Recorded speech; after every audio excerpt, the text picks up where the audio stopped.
Hi, today I'm going to talk about trance mediumship and how it differs from what we call mental mediumship.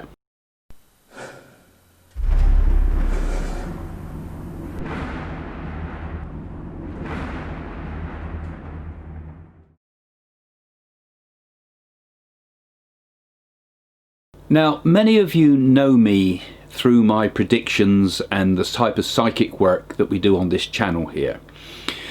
But the main thrust of my work throughout my life has been as what we call a medium. A medium is a person who is a connection between this world and the next world. And I spent most of my life, you could say most of my life, working as a medium. Starting when I was about, I would have been about 23, 24 when I started working as a medium, and then working in spiritualism and demonstrating mediumship mainly as a mental medium. That means a medium that, well, I'm going to explain all that to you in a minute. It doesn't mean a nutcase when we say mental, but we use the mental faculties.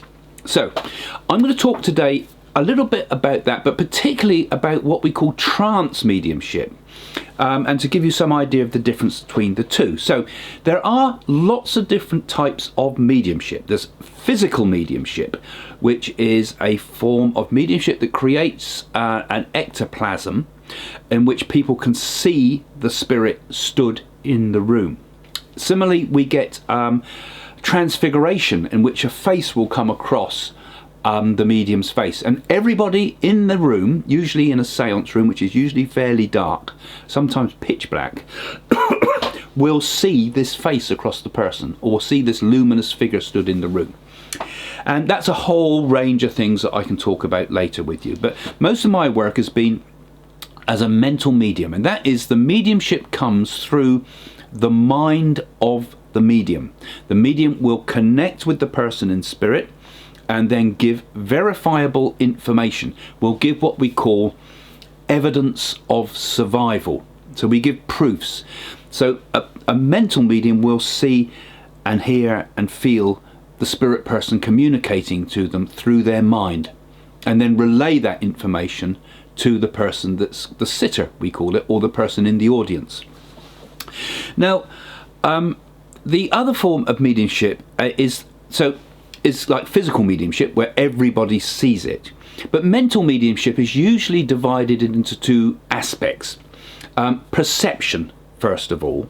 And this is when the medium, this is through the mind of a medium, like I explained. The medium is actually in a slightly altered state of consciousness. So when I'm doing mental mediumship, my mind is in a different state, hard to explain, kind of very, very fluid. Very sensitive.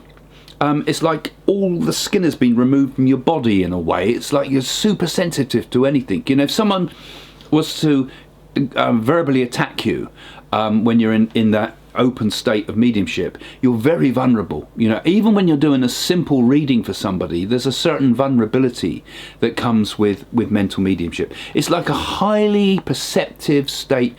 And you feel it in your mind, and you get these images, pictures, visions, senses, voice, which is like what we call the clairaudience. And then the second type, that's so perceptual mediumship, which is what I mainly do. But I've also done a bit of work in trance mediumship. Now, in a trance mediumship, the spirit person is in control.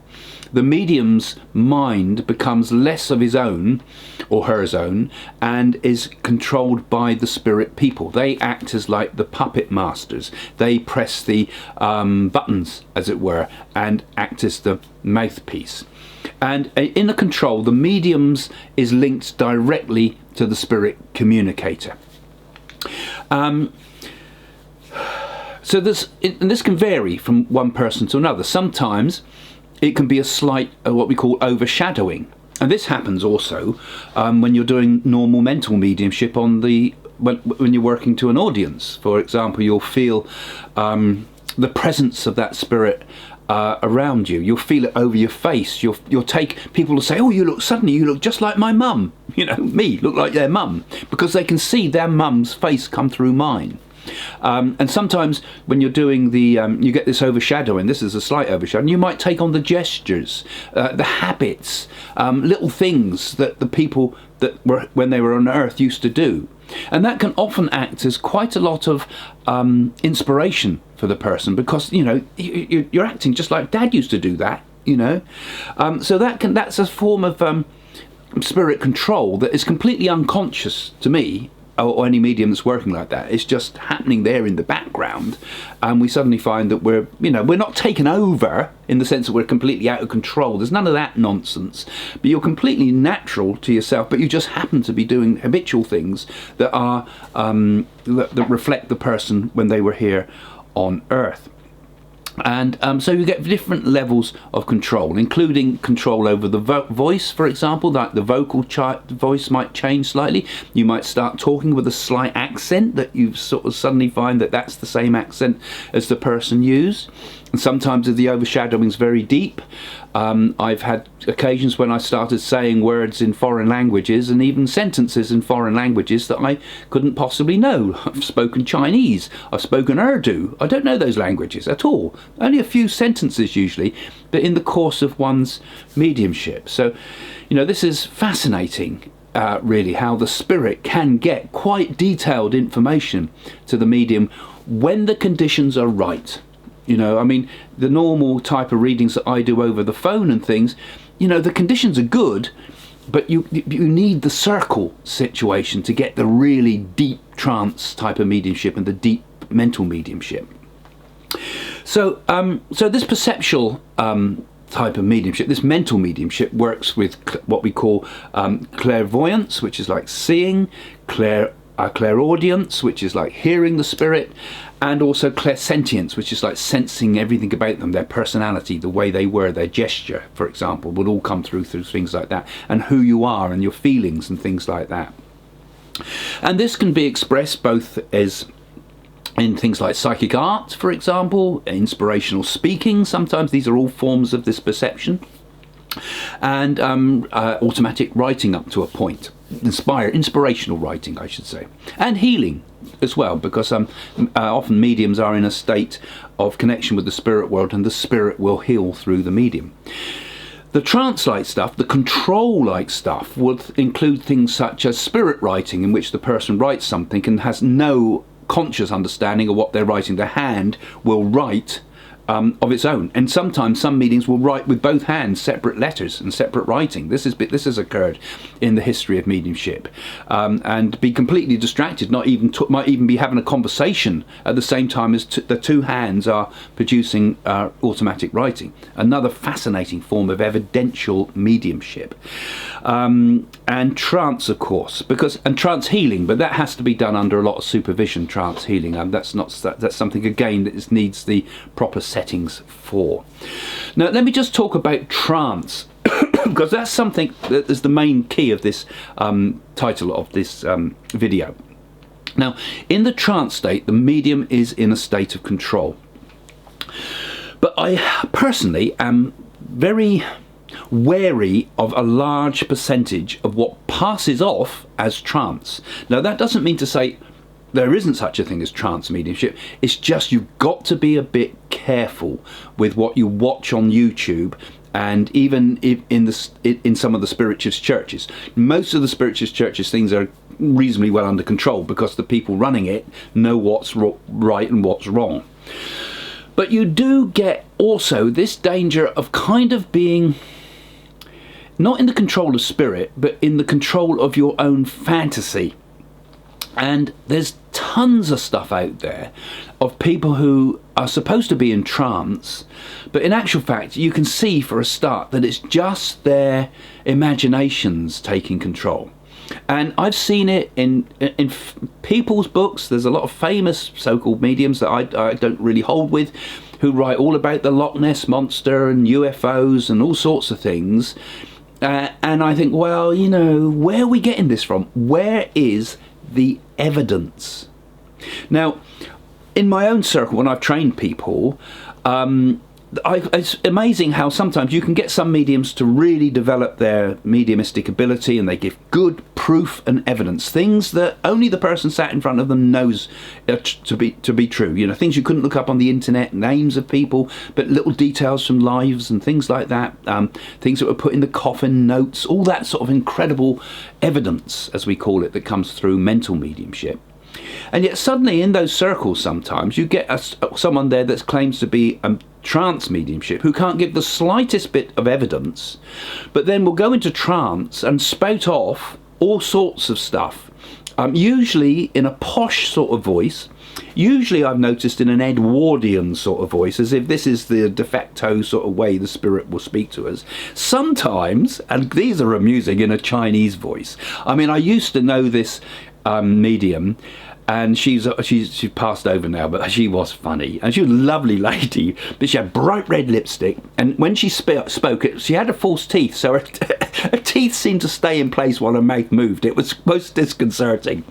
And she'd go off into the trance, and she'd be talking with her spirit guide, and she'd go, "Ha ha, greetings from the spirit world," she'd say, you know? And she'd give this talk about from her Chinese guide, but sometimes it was interspaced with adverts. For example, we are telling all that this medium is available for private readings, or this medium will need a lift to the church next week.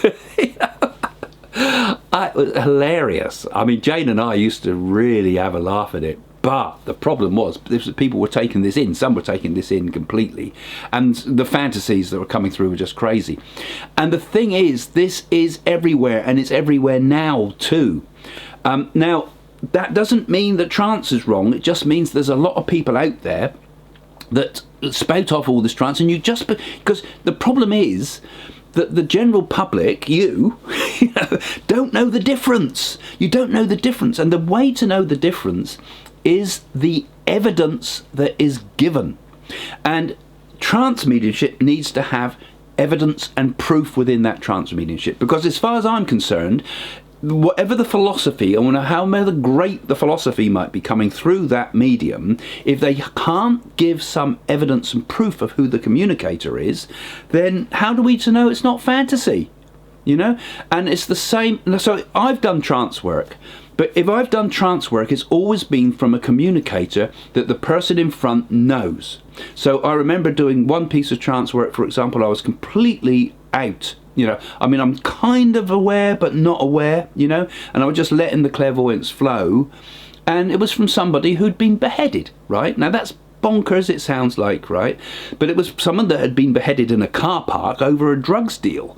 And apparently, when I came out of this, the person that had visited the place, and we didn't know who they were, they'd come from a long way away, they'd come from over 100 miles away to come to the appointment. We didn't even know their name, they just managed to turn up. That person, I think it was her brother or something like that, had been beheaded in a drugs deal, and the head had been cut off, and all this was all over the news apparently, and in their area. So, you know, but there was proof. That's what I'm saying. There's proof. You've got to give proof. So just talking about the wonders of the spirit world through trance might be very inspiring, but is it got some substance to it? And so I don't think the medium's guide can come through until such time as some evidence has been demonstrated. Certainly, if not in that sitting, in other sittings, and a regular understanding this. And this, some of the great trance mediums who brought through the guides, such as Silver Birch and Red Bear, I think it was, and so forth, all these ones, they also gave evidential proof. So without evidential proof, you know, trance to me has got to be a little bit suspect. And I've seen, you know, top spiritualists allegedly giving trance mediumship, but where's the evidence, I say? Where's the evidence? If there's no evidence, then there's no, that could just be fantasy. So I'm a bit negative towards some of the trance stuff, but that, like I say, it doesn't mean to say that trance isn't real. But hopefully, when you watch videos like mine and some of the other sensible mediums out there, you'll learn to become a bit more discerning about what you watch. You know, you see these ones that say, you know, I have John Lennon here. John Lennon is saying, Charlie. You probably might know who I'm talking about. Charlie, oh, it's John here. You know, you get all that. You think, oh bloody hell, you know, what are they up to? So discernment is necessary with all of this. Not complete and absolute skepticism and armoured to it all. You don't want that. You know, it's still got to be a little bit open and give it some allowance to the medium. But let's see some evidence in what we call trance. So that's a little bit of an insight, hopefully, into what trance mediumship is all about, and what mental mediumship is all about, and a little bit about what perception is and what control is. Okay, so there's a whole libraries of stuff about this within the history of spiritualism. So go and look some more up, and I'll do some more talks about this in the future. So you can learn a lot more about this in my books, of course. Here we go, book advert. Psychic School. That's a good one for this, in which I talk about trance work. I also talk about it a lot in, where's it gone? Can't find it. What to Do When You're Dead, in which I talk about, you know, what has come through in mediumship over the years to give us proof of the spirit world and what it's like. So there you go. So thank you for joining us, and thank you for those of you who are supporting this site as a patron. But more importantly, Jane and myself are demonstrating mediumship soon in Southampton. So have a look on our website. You'll probably see a link come up in a minute, and go and have a look at the events section, and you'll be able to see Jane. You'll be able to come and see Jane and myself demonstrating mediumship to a live audience. And it's not big ones. We don't do huge demos, but it's enough for people to come and get personal messages. So I hope you'll come and join us and see us at the theatre. Okay, thanks for coming, and don't forget, if you've click that little bell thing if you're new, because you'll get updates all the time, and you can follow this site and get new messages about all the stuff that comes up on this channel. Okay, see you soon. Bye for now. My wife Jane and I do our public work for free. We raise money through the theatres to raise money for our Hamilton Parker Foundation. This is a not-for-profit company that is soon to be registered as a charity. Now, our work is going in to help with the objectives of this charity, but you can help us as well by becoming what we call a patron of this channel. Now, as a patron, you'll get, first of all sorts of really interesting benefits. You'll have a sort of behind the scenes look at what goes on with our work. You'll get videos before other people. You'll get new videos. You'll get all sorts of benefits that are explained in the patron website, and it has various tiers that you can subscribe to. So you can subscribe to just a little bit and get a few benefits, or you can subscribe a lot and get a lot of benefits. And what this means is that we can raise some money through this channel. Now, this money's not going to me and Jane to give us a fancy lifestyle. This money is going into our foundation that has some fantastic objectives. Now, the first thing we want to do with the foundation is, first of all, get a cyber center together, a cyber temple, as it were, a place where we can introduce new people to you through this channel. So by supporting this channel and giving something to the as a patron, you will find that this channel will start to get better and better content with more and more interesting things going on. We'll be able to get the cameras, we'll be able to have the space, we'll be able to have the right setting where we can build the energy to do things such as mediumistic circles and so forth online. But also, our work extends further than that, because we are hoping ultimately to build a spiritual center, a psychic ashram, as it were, where people like you can come to visit and take part in an interactive way through this channel as well. But also, we are doing a lot of what we call spiritual service. We are going out and giving a large part of the income we generate to people in India who are destitute. We've given to schools, we've fed children that are in need, we've helped mentally handicapped people, we've given cows to old people in India. Some of all this you'd have seen in my movie Mystic Journey to India on Amazon. But all of this is part of our mission, part of our remit to help the world.